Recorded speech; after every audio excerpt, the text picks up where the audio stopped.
Yeah, the wind just was come up so violently, I had to actually go inside. Everything was slamming around me. That was the door probably shut then.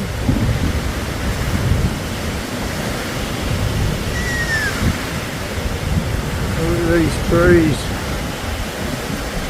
Mate, these big gums over here, it was like a little mini tornado hit and just so much took off up in the air. Look, my dog just managed to get upstairs. Hello, Bundy.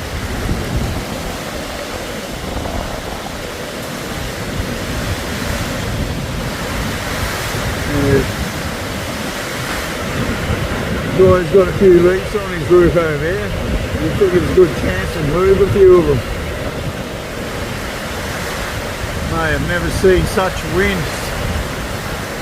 About half a ton of tree in little bits and pieces just took off into the air and flew that direction.